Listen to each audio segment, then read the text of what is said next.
What started as an offhand comment from Princess Anne in a late-night interview quickly spiraled into a political nightmare. Few expected the stoic royal to make such an audacious admission that she had once met behind palace walls with foreign dignitaries to discuss none other than Catherine, the Princess of Wales. Why? What was at stake? And who really orchestrated the meeting? Before we go deeper into what this really means for the royal family, make sure to subscribe so you don't miss a single update. It wasn't a press conference. It wasn't even a formal sit-down. It was a fleeting, almost forgotten appearance, one of those late-night programs where royals typically say very little and smile even less. But that night, Anne broke form. Her voice dropped half a tone, her expression hardened. And then came the sentence that detonated across media outlets like a thunderclap. There were concerns they couldn't voice to her directly. Her interviewer froze. The room went silent, and within hours the internet was ablaze with a question that shook the foundations of the crown. Who had concerns about Catherine, and why were foreign leaders involved? The palace response was swift and defensive. Communications were halted, social media accounts went dark, and a senior press officer was reportedly reassigned. But the damage had already been done. Anne's words weren't vague, they were strategic. She had deliberately let slip just enough to provoke, to stir, to expose a conversation that had long remained hidden behind Windsor walls. And while some believed it was a slip of the tongue, others recognized it for what it truly was, a warning. A promise delivered under the weight of obligation, perhaps to someone long gone. That promise, it seems, may have belonged to Queen Elizabeth herself. A vow to protect the crown, not just from scandal, but from within. For Anne had long held herself as the Queen's shield, unglamorous yet unshakable. But even shields can crack under the pressure of time, politics, and the rising star of a new kind of princess. Catherine wasn't just adored, she was untouchable, and that frightened people, especially those outside Britain. The French press called her soft power incarnate. Middle Eastern leaders privately called her the West's quiet weapon. These weren't compliments, they were alarms.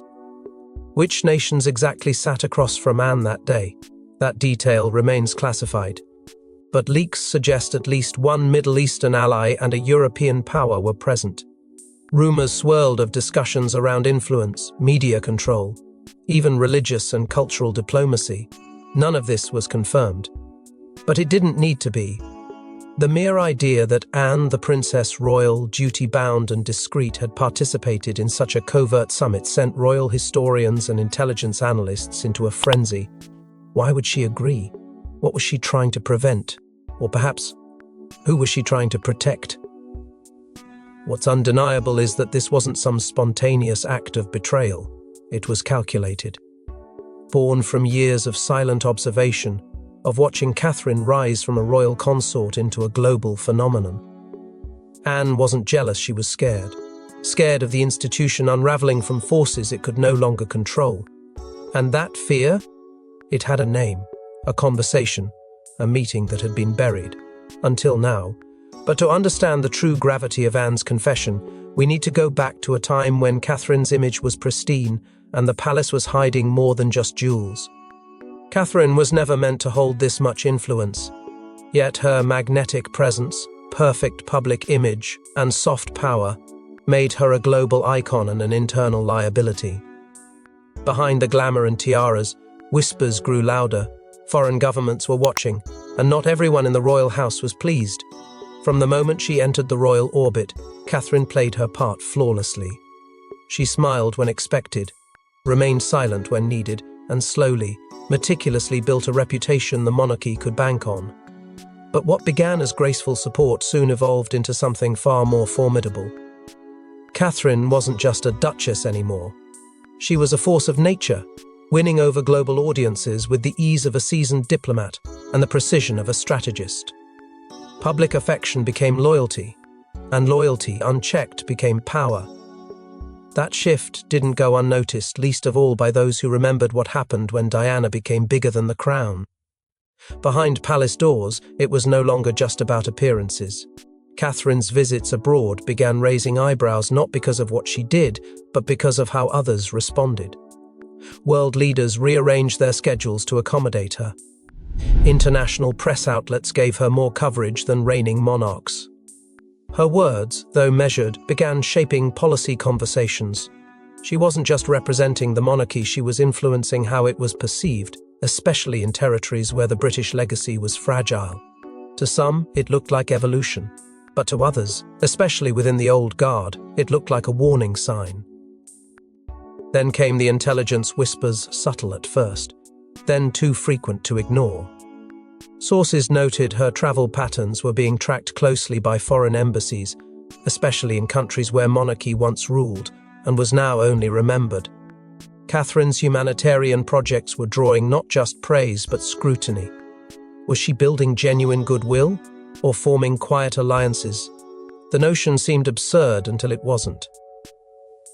Quiet suggestions emerged that her foundations were being quietly approached for collaborative work on the ground, possibly bypassing traditional diplomatic routes. Catherine, they whispered, was becoming her own kind of envoy, and envoys in the wrong hands became revolutionaries. King Charles tried to remain neutral, but Camilla wasn't as forgiving. According to one insider, a private meeting ended with Camilla slamming her hand on the table, declaring, "We've created something we can no longer contain." Even William, ever the dutiful heir, seemed torn between admiration and unease. But the Queen? She had seen this before. And her instincts, sharpened by 7 decades of rule, couldn't ignore the pattern. She invited Anne for a quiet conversation, away from staff, away from ears. Her message was simple: popularity is not loyalty. Watch her. Anne took the message to heart. She had always respected Catherine. But respect is not the same as trust. As Anne watched Catherine move through royal life with increasing independence and media command, she began keeping notes, observations, inconsistencies, patterns. One line stood out in her private notebook: "What begins as admiration ends in control." It wasn't bitterness, it was foresight. The kind only someone who had seen the inner rot of palace politics could truly understand. What none of them knew, at least not yet, was that foreign leaders weren't just admiring Catherine from afar. They were planning, whispering, reaching out. The palace wasn't just being watched, it was being tested. And Anne, ever the soldier, knew something had to be done before the crown was no longer steering its own fate. But admiration quickly turned to action, and a meeting was arranged under the radar of both press and palace. Deep in Vienna, inside a nondescript hotel under heavy surveillance, Princess Anne met with foreign officials in a meeting so classified no paper trail was allowed. It was the start of a royal operation that Catherine never saw coming. The choice of Vienna was not coincidental. It was a city steeped in diplomacy, a neutral ground where whispers carried weight but rarely left fingerprints. Anne arrived alone, without aides or staff, a rare break from protocol that immediately signaled the gravity of the moment. What unfolded in that sealed room was not casual dialogue. It was a calculated assessment of a potential threat to geopolitical balance, cloaked in royal charm. Foreign officials, mostly from Western Europe and a prominent Gulf state, expressed growing unease. Catherine's humanitarian projects, they argued, were beginning to mold the minds of their younger generations, not with malice, but with an influence they could neither predict nor control. Her work had shifted from ceremonial to catalytic, prompting discussions not just in parliaments, but behind closed intelligence briefings. One official reportedly called her a soft revolution, cloaked in elegance but rooted in disruption. The concern wasn't who she was, but who she might become. Her speeches on education reform, climate equity, and mental health had begun aligning too closely with agendas that conflicted with long-established regional narratives. It wasn't what she was doing, it was how effortlessly people were listening. Even more troubling were whispers of undisclosed funding links between her charitable foundations and foreign non-state entities, organizations operating in delicate cultural spheres. Some even flagged for intelligence review. Though no wrongdoing was proven, the patterns were disturbing enough to warrant direct intervention. Princess Anne, ever the embodiment of stoic service, found herself in an ethical quagmire. She admired Catherine. She respected her resilience and her devotion to duty. But Anne had been forged in a different fire, a fire that demanded obedience to the crown above all else. Emotion had no place in her decision. The crown was not just a family, it was a fortress, and if its walls were being softened by charm and applause, someone had to reinforce them. That someone, by design or destiny, was her. And then came the envelope. Sealed with diplomatic insignia, it was handed to Anne without explanation. The contents were for her eyes only. What she read inside has never been publicly revealed, but from that moment onward, Anne changed. Those close to her noticed a shift, sharper words in private meetings, sudden absences from public duties, and, most notably, a growing distance between her and Catherine.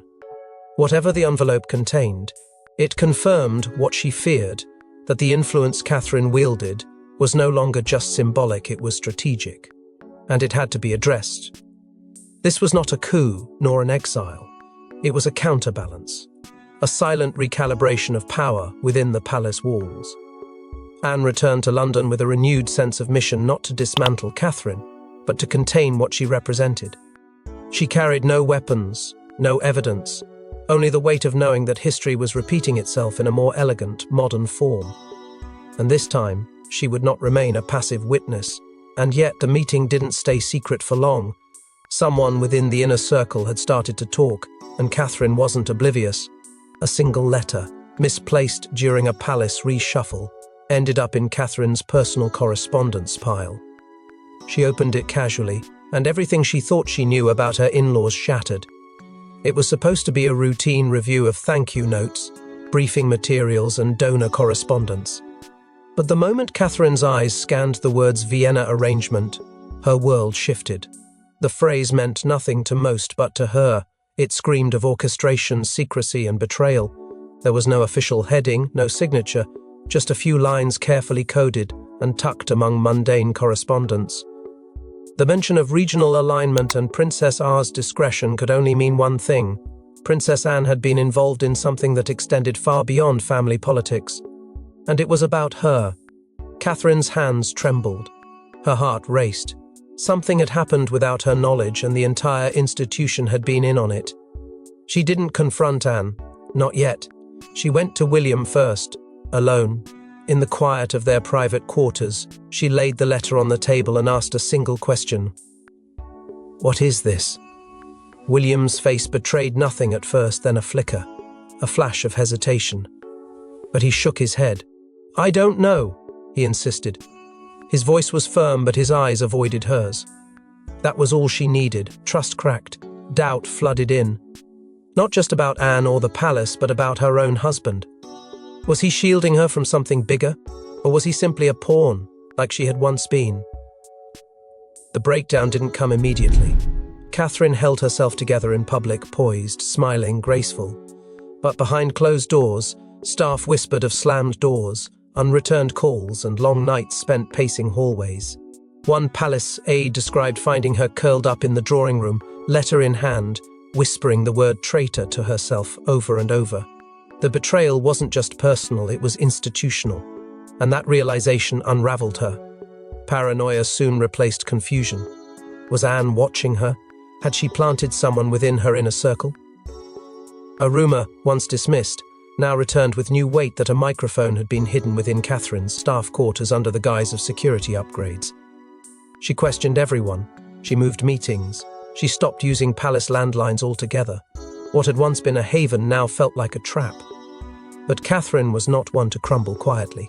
Once the shock passed, her instinct kicked in: control the narrative, command the spotlight. If they were watching her, she'd make sure they saw something they couldn't manipulate. She launched a rapid wave of public engagements, surprise visits to hospitals, early childhood programs, international video addresses. Every move was calibrated. Every smile, every soundbite, every photo op crafted to reassert her dominance in the public eye. The message was clear: you may control the palace, but I control the people. Yet behind the bold resurgence, she was wounded. And she wasn't just fighting for image anymore, she was fighting to reclaim her place, her safety, and her truth. But as her public profile soared, something else shifted quietly in the background. Catherine may have been preparing for war, but Anne was being summoned, not by Charles, not by the cabinet, but by someone whose shadow still loomed large over the entire monarchy. But while Catherine scrambled to regain control of her image, Anne was summoned not by Charles, but by someone far more powerful. Before her passing, Queen Elizabeth held one final meeting with Anne. No aides, no protocol, no cameras. What she whispered in those last moments would shape Anne's destiny and force her into a role she never sought. It happened late one evening, behind closed doors in the Queen's private quarters. Anne had always been the one royal Elizabeth trusted, without reservation loyal, unflinching and deeply disinterested in theatrics. That night, Elizabeth wasn't just passing on wisdom, she was passing on a warning. The Queen, burdened by decades of watching the monarchy bend under the weight of public fascination, understood better than anyone the dangers of influence divorced from duty, and Catherine, in her eyes, was on the edge of crossing that line. "She is beloved now," the Queen murmured, "but love can be weaponized. And when it is, the crown begins to crack." Elizabeth spoke not with paranoia, but with clarity shaped by precedent. She had watched other monarchies crumble under the pressure of celebrity, not coups or scandals, but soft implosions triggered by individuals who became larger than the institution itself. Monarchs turned into media darlings. Protocol lost in the wave of social campaigns. Power diluted into slogans. Elizabeth didn't see Catherine as malicious, but as dangerously unaware of the forces she was inviting in. She didn't want Anne to punish her, she wanted her to preserve what was left. The Queen told Anne to wait, to act only when the moment arrives. And she made Anne swear a vow not of obedience, but of clarity, to see through applause and attention, to remember that the monarchy's strength was in silence, not spotlight. When Elizabeth passed, the world mourned a monarch. But Anne mourned something deeper, the last voice in the family who truly understood the weight of duty without adornment. Days after the funeral, Anne received a private key. No one else knew about it. It led to a small, secure room within Windsor Castle, long untouched. Inside, a vault containing files Elizabeth had curated personally. Not diaries or memoirs, intelligence. Reports, letters, documentation of royal houses around the world that had been eroded not by force but by fame. One monarchy had collapsed under the influence of a first lady turned fashion icon. Another lost its legitimacy when a prince married a global pop star and shifted the entire balance of power. Anne read every word. She didn't need convincing, she needed direction. In the weeks that followed, Anne changed. She spoke less, listened more, and for the first time began requesting briefings not just on protocol, but on influence mapping, international perception metrics, and foundation funding flows. She wasn't just a royal anymore, she was becoming a strategist. Quietly, deliberately, she positioned herself not as a rival to Catherine, but as a firewall. She wasn't there to outshine her. She was there to make sure the monarchy didn't become a mirror to modern celebrity, glossy, shallow, and hollowed from within.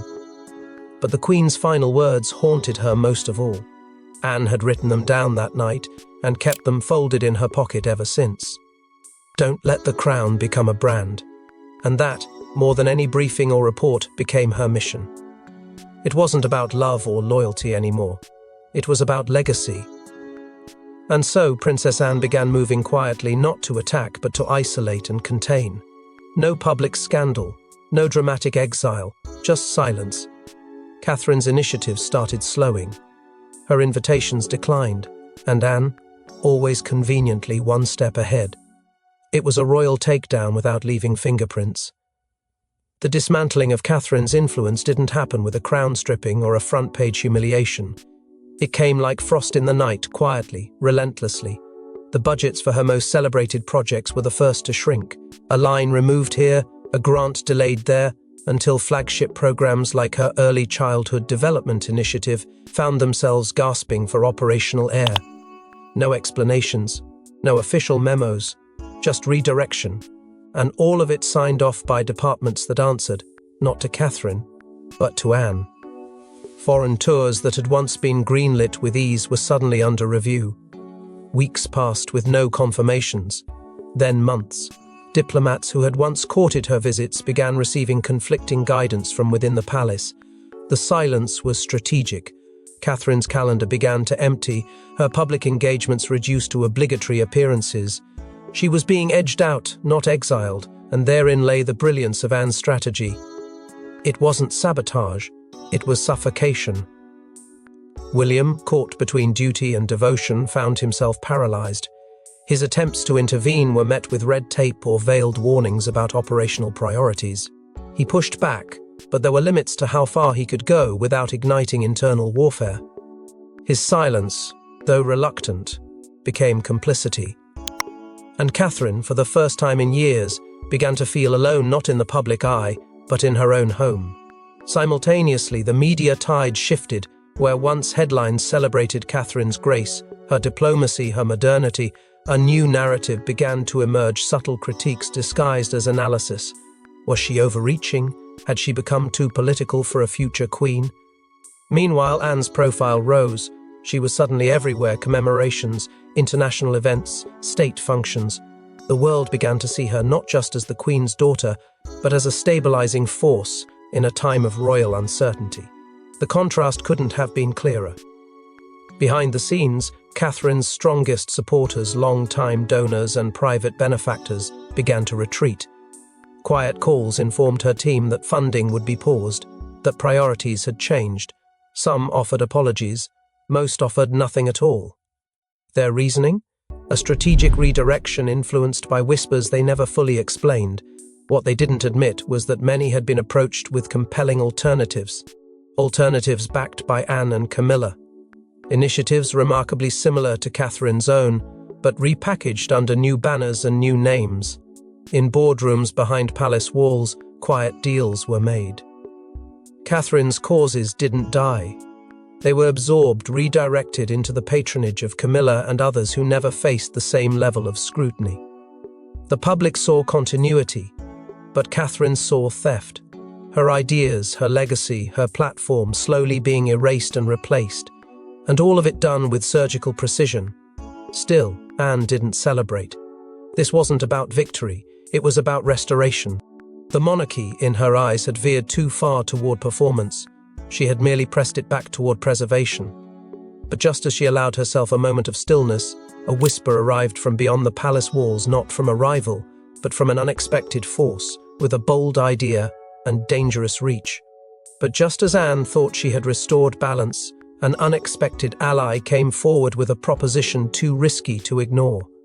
A quiet invitation from Paris. Catherine was offered something that no royal in her position had ever been granted: political backing for a global humanitarian platform with state-level support. In essence, a new kind of crown. It came without ceremony, through unofficial channels. A whisper from the French president's closest aides, an invitation disguised as a think tank proposal.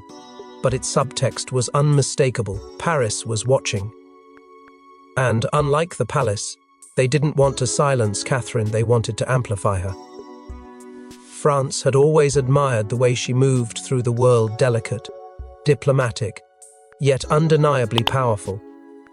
Now they were offering her something she'd never had: true autonomy, funding, infrastructure, a platform beyond protocol where she could act not as a figurehead, but as a global architect of change. Catherine stared at the proposal for days, weighing every line, every risk, every promise. But beneath the surface of strategy, something more emotional haunted her: a question. Was this her chance to finish what Diana never could? The ghost of her late mother-in-law loomed large in her decision. Diana had once dreamed of building a global network of humanitarian influence, free from palace restraints. She'd flirted with foreign support, too briefly, boldly, and fatefully. Catherine saw the same road now, stretching out before her.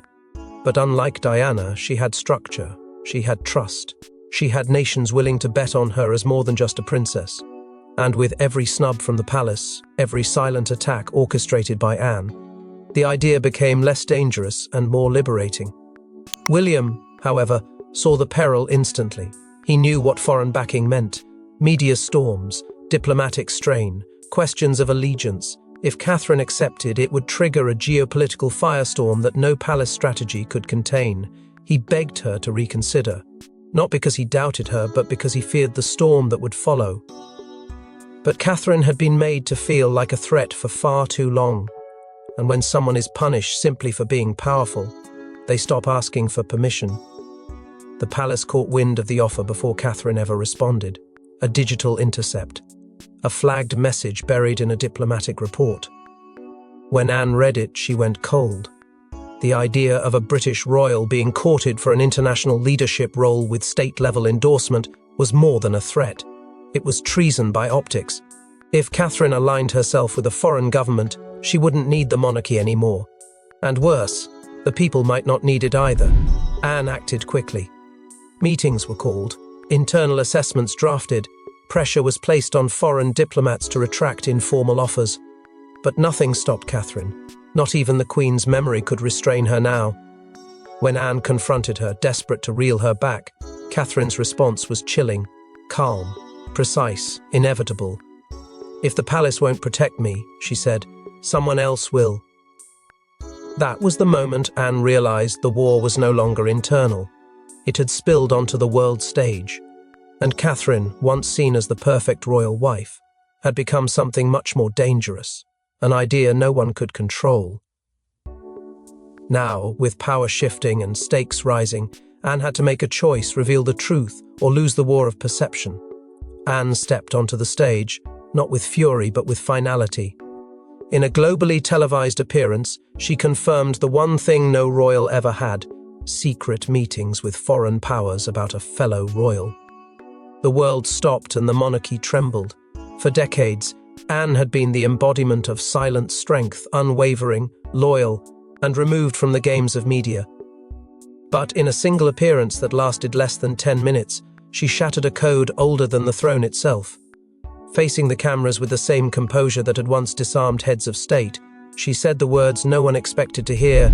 Yes, I met them. Yes, it was about her. There was no attempt to disguise, soften, or redirect. Just a raw admission, cloaked in duty and centuries of quiet tradition cracking beneath her voice. And in that moment, everything changed. Not just for Catherine, not just for Anne, but for the institution that had sworn never to bleed in public. The justification came swiftly and without apology.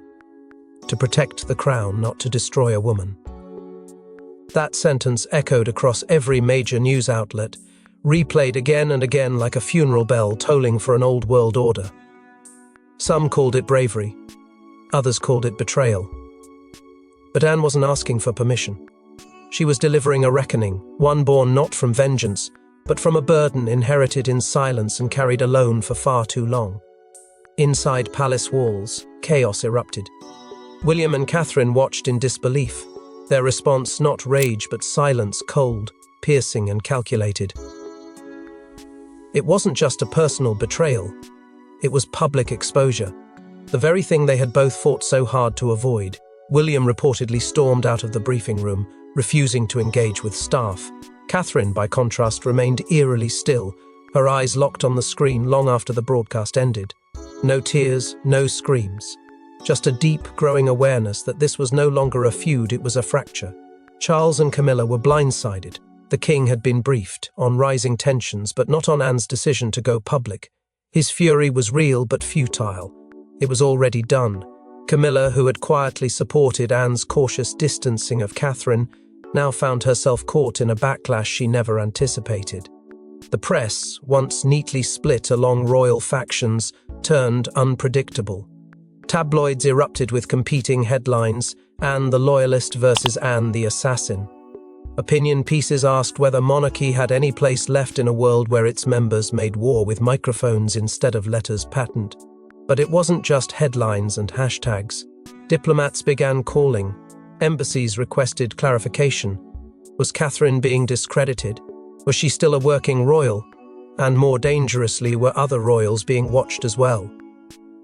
The media frenzy ignited cultural firestorms across Europe and the Commonwealth. Public trust fractured. Protests formed, some defending Catherine as the victim of institutional abuse, others praising Anne for daring to speak the truth. The monarchy, already wobbling beneath generational transition, now stood on the edge of a perception cliff. Anne's final sentence, delivered with absolute clarity, wasn't just a conclusion. It was a thesis. This wasn't about Catherine. It was about survival. Survival of what? The institution, the legacy, or her own conscience? That question was never answered. Because by answering it, Anne would have admitted the one thing she couldn't bring herself to say, that in saving the monarchy, she may have destroyed the woman most capable of carrying it into the future. But in the shadows of truth, new forces stir. Catherine may have lost the palace, but she's not done yet. You can exile a woman, you can smear her name. But if her story inspires millions, she becomes unstoppable. Catherine is back, not in Buckingham, but on global stages, building an empire of influence the monarchy can't control. They thought they had silenced her, stripped her of titles, clipped her wings, buried her ambitions beneath bureaucracy and whispered betrayals. But Catherine rose not from palace halls, but from podiums in Johannesburg, Delhi, and Sao Paulo. She launched a new global coalition, built not on ceremony but on substance. Former Commonwealth leaders who had once been cautious about engaging with the monarchy now rallied around her, not as a royal, but as a visionary. This wasn't a comeback. This was a coronation by public will. And suddenly, Catherine didn't need a throne.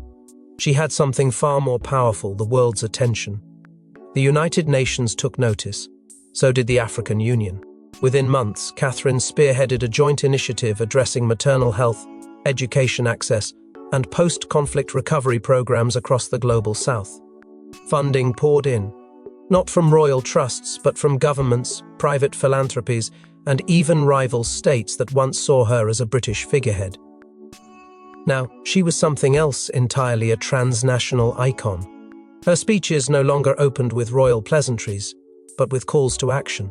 She wasn't asking permission, she was setting agendas. Media, once complicit in her slow undoing, now flipped the narrative. The People's Queen, they called her, not out of pity, but out of reverence.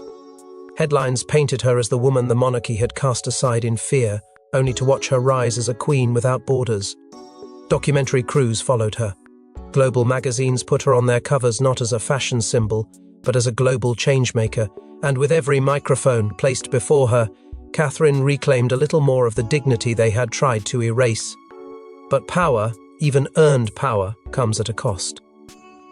William found himself trapped between two loyalties, one to an institution still fighting to survive, and one to the woman he loved, now leading a movement it couldn't contain. He stood at crossroads no prince had ever faced before. Behind palace doors, conversations grew colder. Between them, silences stretched longer. He supported her in whispers but feared the storm her success might bring. His face remained beside the crown, but his heart stood with her.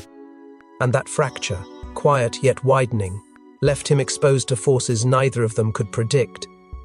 Anne watched from afar, realizing the war she thought she had ended had merely evolved.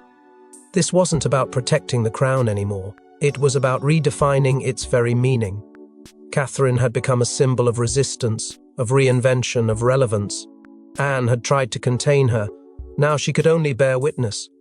The rules had changed, the battlefield had shifted. And in this new world, Anne's silence was no longer strategy, it was surrender. In the end, the image that endured wasn't forged in gold or guarded by tradition. It was of two women, standing on opposite ends of the world stage. One in military silence, upholding a legacy of restraint.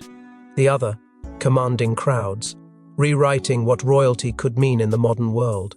Two women, two crowns, one monarchy, divided forever. Before we go deeper into what this truly means for the future of the royal family, make sure to subscribe because this story is far from over. Thanks for watching, don't forget to like and subscribe, and we will see you in the next one.